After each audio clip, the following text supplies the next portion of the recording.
All right, diving in. Today we're looking at this Measure Your Own Body Fat Guide by Tom Venuto. Yeah. And, we're on this mission, I think, to help you track your progress and really see, are your fitness efforts paying off? Mm, But, without getting lost in all the complicated stuff. right. And I think we both agree that the scale can be a bit deceptive Yeah. sometimes, Yeah, right? absolutely. It's like it doesn't tell the whole story. No, not at all. You could lose weight and it's just water, Like that's not what we're going for here. Exactly. Yeah. The scale just gives you one number, and it doesn't differentiate between, fat loss, muscle loss, water weight, Right. all that kind of stuff. Yeah, and I think about bodybuilders, right? How they manipulate their water weight before competitions. Mhm. That just like further proves the point that the scale doesn't tell the whole story. Right. Yeah, they're masters of that. Yeah. They can dehydrate themselves and look completely different, but that's not sustainable. Right, exactly. And it's not really healthy long term. It's not about just dropping pounds, it's about losing the fat and keeping the muscle. Exactly. Yeah, that's the thing. That's what really matters in the long run. Yeah, for sure. So, so the source material here really stresses this idea of feedback, right? Mhm. It's like, just like a business needs to track its sales and expenses, you need to track your progress Right. to make sure your fitness plan is actually working. Yeah. So why is body fat testing considered a better form of feedback than just, stepping on the scale? Well, because it looks at the difference between lean tissue, Mm-hmm. which is, your muscles, bones, organs, Right. and fat tissue. Hmm. So it's giving you a much clearer picture of how your nutrition and your training are affecting your body composition. Okay. You might see the scale go down and think, oh, great, I'm losing weight. Mm-hmm. But if that's mostly muscle loss, that's not good. Right. Body fat testing helps you see if you're actually reducing that fat mass. I see. I see. So it's much more specific about what's changing in your body. Okay, that makes sense. Yeah. So besides the scale, what are some other methods of feedback that this guide talks about? Well, it mentions things like looking in the mirror, Mm-hmm. taking progress photos, Yeah. maybe even using a tape measure. Yeah. Yeah. But these all have their downsides. Right. So why aren't they enough on their own? Well, for one thing, changes can be really gradual. Mm-hmm. It's hard to notice small differences from day to day or even week to week just by looking at yourself. Yeah. Yeah. And that can be discouraging, Yeah. even if you are making progress. It's like watching paint dry, right? Exactly. Or grass grow, Yeah, you know it's happening, but it's so slow. Exactly. Yeah. And then there's the whole problem of subjectivity. Mm-hmm. Our perception of our bodies can be really distorted. Right. The guide mentions anorexia and muscle dysmorphia Mm-hmm. as extreme examples. But even without those conditions, most of us aren't completely objective about how we look. Yeah. Yeah. We might be too critical, Mm. or we might miss changes that other people can see. Totally. Totally. That's why having an objective, measurable method is so important. Okay. So body fat testing is really the way to go for that objective feedback. Yeah, I think so. Now, there are a ton of ways to measure body fat out there. Mm-hmm. This guide talks about underwater weighing, all these high-tech devices. Right. Why does it specifically recommend skin folds for home testing? Well, it comes down to practicality. Okay. Underwater weighing, well, it's very accurate. Yeah. You need a lab, special equipment, Mm-hmm. not something you can do at home every week. Right, right. And then the super fancy gadgets that claim to measure every little bit of fat in your body, Mm. those can be really complicated or expensive Yeah, yeah. or just not available to the average person. So we need something simple, practical, and affordable. Exactly. Okay. And that's where skinfold testing comes in. The pinch and inch test. Right, the pinch and inch test. So the basic idea is that most of our body fat, the kind you can actually pinch, is right under the skin, subcutaneous fat. Yeah, subcutaneous. So by measuring the thickness of these skin folds at different spots on your body, you can get a good estimate of your total body fat percentage. That's the idea. Okay, and the key is to track those changes over time. Yeah, consistency is key. Now, I always thought skin fold testing needed another person. Yeah, it used to. Right. You had to get pinched in all these weird places. Right, you'd have to find someone willing to pinch you. Yeah, exactly. And it wasn't always the most comfortable thing. No. But then came the Accu-Measure caliper. Okay, so how did that change things? It was designed specifically for self-testing at home. Oh, interesting. It's just this little plastic caliper, super affordable, and you can easily do it yourself, no more awkwardness. Okay, so it's private and convenient. Exactly. And you only measure one spot, right? Yeah. The iliac crest. Yeah, that's all you need. Now, for those of us who don't know, where is the iliac crest? It's the top of your hip bone. Oh, You can right. feel it pretty easily. Mm-hmm. And then you use a chart to estimate your body fat percentage based on that one measurement. All right, so you measure, then you look it up on the chart. Yep, that's it. But some people might be skeptical. Yeah, for sure. Like, what if I store most of my fat in my thighs? Mm-hmm. Is measuring my hip going to be accurate? Yeah, that's a good question. Is it going to give me the full picture? Right. That's what I would think. But the guide makes a really important point. Mm-hmm. It doesn't actually matter where you store most of your fat Okay. for the purpose of tracking your progress. Mm. What matters is having a consistent method that gives you readings you can compare from week to week. So it's more about the trend over time Exactly. than about getting a perfectly accurate reading at any given moment. Yeah, exactly. And there's even research that shows that measuring at 3 or 4 sites might only slightly improve accuracy. Okay. And for someone who's not experienced, it can actually lead to more errors. Because there's more room for, messing up the technique. Right, exactly. Okay, that makes sense. So the Accu-Measure, by focusing on just one site, Mm-hmm. keeps it simple and consistent. And that consistency is key. Yeah, absolutely. Now, I have to admit, when I first saw the Accu-Measure, it's just this little plastic thing. Yeah. I thought, can this really be accurate? Right. You might think you need something fancier. Especially compared to those digital calipers you see. Mm-hmm. The professional ones. Yeah. But the author actually talks about this. Yeah. There's definitely a learning curve. So it's not just pinch and go. No, not exactly. There's a technique to it. Yeah, you got to practice. Okay, so what's the best way to practice? The guide recommends measuring yourself every day for the first week. Oh, wow. Every day. Yeah, just to get the hang of it. Not for tracking progress, but for mastering the technique. Exactly. Okay, interesting. And you'll know you're getting it when you start getting 3 measurements in a row that are basically the same. So that's how you know you've got it down. Yeah, that's a good sign. So it's like learning any new skill takes practice. Exactly. Repetition, repetition, repetition. Right. Okay, so we've got practice down. Mm-hmm. What about those other body fat testing methods you can do at home? Right. Like those body fat scales Yeah. or the handheld grippers. Mm-hmm. Why is the Accu-Measure still the preferred method? Well, those body fat scales, the ones that use BIA, bioelectrical impedance analysis, Okay. they send a little electrical current through your body Mm-hmm. and measure the resistance. Okay. The idea is that muscle, because it has more water, conducts electricity better than fat. So more resistance equals more fat. Yeah, that's the basic principle. Okay. But the problem is, a lot of those home BIA scales, they only measure your lower body. Oh, I see. The really good BIA, the kind they use in labs, they use electrodes on your hands and feet. Mm-hmm. So you get a whole body reading. Right, right. But these home scales, they're just measuring your legs. So if you store more fat in your upper body, it's not going to be very accurate. Exactly. Okay. And it's the same with those handheld grippers. Mm-hmm. They only measure your upper body. Because you're only getting half the picture with either one. Right. You're not getting a complete picture of your body composition.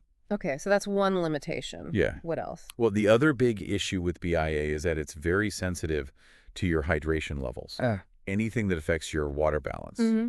Alcohol, caffeine, diuretics, exercise Right, right. can throw off the readings. So you could get different results at different times a day. Exactly. I see. Some people find those scales consistent enough for their own tracking, Mm-hmm.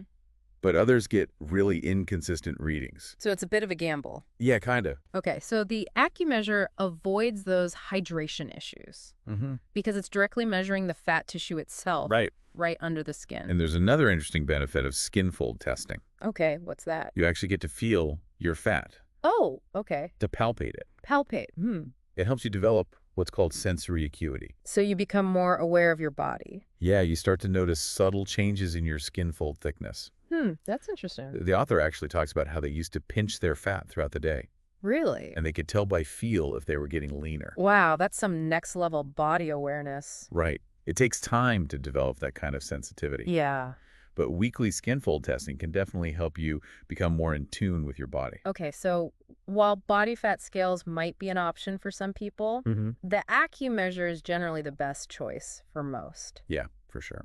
Now, what about the Fat Track 2 digital caliper? Right. It sounds like a more advanced version of the Accu-Measure. Yeah, it measures 3 sites instead of just one, Mm-hmm.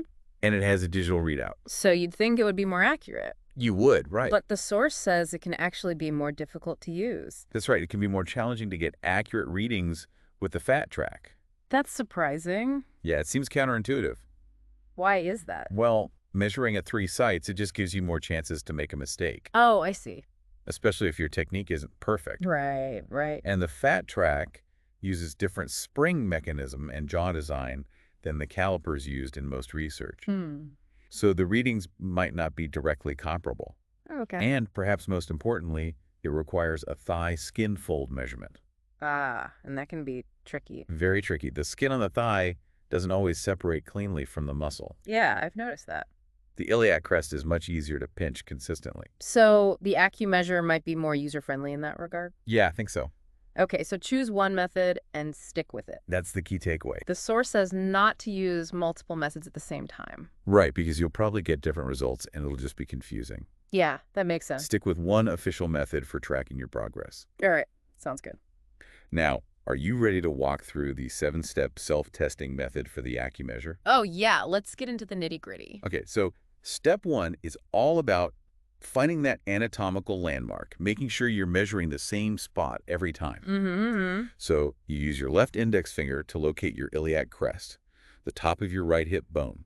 Got it. That's the starting point. Exactly. Okay. Then step 2, you pinch the skin fold about an inch above that landmark with your left thumb and index finger, Mm-hmm. keeping your index finger on the iliac crest the whole time. So you're using that finger as a guide. Right, for consistent placement. Okay. Then, step 3, you use your right hand to clamp the caliper onto the middle of that skin fold Mm-hmm. until it clicks. The click is important. Yeah, that means you've applied the right pressure. Then you release and read the measurement, which is in millimeters, Mm-hmm. on that little sliding scale. All right, so pinch, clamp, click, read. Exactly. Got it. Now, step 4, this is especially important when you're first starting out. Mm-hmm. You take 3 measurements. Okay. If they're all the same, that's your reading. Mm-hmm. If they're close, you average them. Okay. But if they're way off, that means your technique needs work. Back to practice. Right. Keep practicing until you get consistent readings. All right, so 3 measurements to check for consistency. Exactly. Step 5. Step 5 is to record 1 measurement at the iliac crest once a week. Okay. And make sure to record it to the 0.5 millimeter. So be precise. Yeah, for accurate tracking. Okay. Step 6 is where you use the interpretation chart. Right, to convert the skin fold thickness to body fat percentage? Exactly, the chart that comes with the Accu-Measure. Mm-hmm. And then step 7, you record your body fat percentage, your skin fold thickness, and calculate your lean body mass. And you do all of this on a progress chart each week. So you're tracking all these numbers over time. Yeah, to see how things are changing. Right, that's the full 7-step method. Yeah, that's it. Using that anatomical landmark seems really important. Oh, it's crucial. Yeah. That's what ensures you're measuring the same spot every time. Okay, now I noticed that the body fat charts are divided by age. Mm-hmm. Why is that? Well, statistically, body fat tends to increase with age, Oh, yeah. especially in people who aren't super active. Right, right. And as we get older, we also tend to store more fat internally.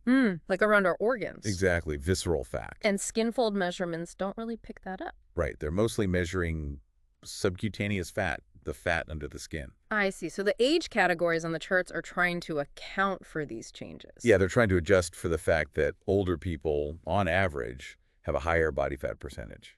And more that internal fat. Right. Okay, but what if you're older and you're really active? Mm-hmm. Could that age category overestimate your body fat? It's possible, yeah. If you're an athlete over 50, you're probably leaner than the average person your age. Right. But the guide still recommends using the same age category consistently, Okay. even if you have a birthday that moves you into the next one. So it's more about tracking your personal progress within that category Exactly. than about comparing yourself to the absolute averages for other age groups. Right. It's about your own trends over time. All right, that makes sense. Yeah. Now, let's talk about those numbers themselves. Okay. What are considered average and ideal levels of body fat? Well, the guide makes a great point. Mm-hmm. If your goal is to lose fat, then your ideal level is just lower than what you measured last week. It's about constant improvement. Exactly. It's about setting your own personal goals. And if you're happy where you are, your ideal is just staying the same. Right. Maintenance is a goal too. I like that. It takes the pressure off trying to hit some arbitrary number. Yeah, it's about what works for you. Okay, but the guide does give some general norms, right? Yeah, women naturally carry about 5% more body fat than men due to hormonal differences. Right. The average for women is around 23%.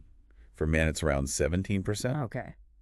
But those averages change with age. We tend to gain fat and lose muscle as we get older. Oh, the joys of aging. Right, but remember, average doesn't mean ideal. Just because it's common doesn't mean it's healthy. Exactly. So what are some healthier ranges to aim for? For non-athletes, the guide suggests 10–14% for men and 16–20% for women. Okay. Athletes might have even lower ideals depending on their sport. Mm-hmm. And then there's the ripped look, bodybuilders, fitness competitors. Yeah. That's getting into the very low single digits for men and the low to mid-teens for women. Okay, so there's a whole spectrum. Yeah, it depends on your goals. The guide also has a body fat rating scale, from competition shape to major improvement needed. To give you some context. Yeah, that's helpful. Now, the guide also talks about how body fat levels affect athletic performance. Right. Why is that such a big deal for athletes? Well, high body fat can slow you down, literally. Mm. It can affect your endurance, speed, balance, agility, jumping ability. Wow, so it's not just about aesthetics. No, it's about performance, too. Okay, makes sense. And the guide actually has a table showing typical body fat percentages for athletes in different sports. Oh, interesting. So you can see how it varies. Yeah, endurance athletes tend to be much leaner than, say, football players. Right, right. Now, let's flip the script and talk about the other end of the spectrum. Okay. How much body fat is too much? And how low is too low? That's an important question. Yeah, for health reasons. Right. High body fat is linked to all sorts of problems. Diabetes, heart disease, cancer. Right, serious stuff. Yeah, it's not something to take lightly. Okay, so what are the thresholds for being considered obese? For men, it's around 25% for borderline obese and 30% or higher for clinically obese. For women, it's around 30% for borderline and 35% or higher for clinically obese. All right, so those are the numbers to keep in mind. Yeah, but it's also important to remember that you can't have zero body fat. Right, there's essential fat that your body needs. Exactly. It's necessary for basic functions. For men, it's about 2–3%. For women, it's about 7–8%. Okay, so there's a healthy lower limit. Yeah, and going too low can also cause problems. Especially for women, right? Yeah, it can mess with hormones, menstrual cycles, bone density. So even for athletes who want to be super lean, it's not healthy to stay that way all the time. Right, cycling body fat levels throughout the year is a better approach. Okay, so moderation is key. Yeah, even with body fat. Now, for those of us who are trying to lose fat, what's a healthy rate of loss? The guide recommends about 0.5% per week, Okay. which adds up to about 6% over 12 weeks. So slow and steady wins the race. Exactly. Trying to lose more than that consistently can be really tough. And it might lead to losing muscle, which we don't want. Right, the focus should always be on fat loss, not just weight loss. Okay, that makes sense. Yeah. Now, going back to the Accu-Measure, is there any research to back up its Yeah, actually, there's a study from the Journal of Strength and Conditioning Research from 1998 that specifically looked at the Accu-Measure. Interesting. And they found that self-testing with the Accu-Measure was just as accurate as multi-site measurements taken by a professional. Wow, really? Yeah, and the results were also very close to underwater weighing, which is considered the gold standard. That's impressive for such a simple device. Right. The researchers even recommended the Accu-Measure over another self-assessment device they tested. And they pointed out that it's inexpensive, easy to learn, and offers a private alternative to clinic testing. So there's actual science behind it. Yeah, it's not just anecdotal evidence. Okay, that's good to know. If you're interested in reading the full study, the guide provides a link to the PDF. Awesome. We'll make sure to include that in the show notes. And for those who are now eager to get their hands on an Accu-Measure, where can they order one? The guide recommends going directly to the manufacturer's website, AccuFitness. Okay, AccuFitness, got it. And if you're interested in other types of calipers, they also recommend Creative Health products. All right, so we'll link to both of those in the show notes as well. Perfect. So wrapping it all up, today's deep dive into measuring body fat at home really shows how valuable it is to have a consistent method for tracking your progress. Yeah, it takes the guesswork out of it. Beyond just the scale, you know? Right, the scale can lie, but body fat measurements, when done consistently, they give you a much clearer picture of what's really happening. And it's not just about the numbers. No, it's also about becoming more aware of your body, Mm-hmm. feeling those changes, developing that sensory acuity. Right, getting to know yourself better. Exactly. So, our final thought for you today is this. Now that you have this tool and this method, how might it change your perspective on your fitness journey? That's a great question. What new questions does it raise for you? Yeah, how will this more direct feedback shape your understanding of progress? It's something to really think about Definitely. as you continue on your path. Absolutely. All right, that's it for today's deep dive. Thanks for having me. Thanks for joining us. It was fun. Yeah, it was great. All right, see you next time. See ya. Bye.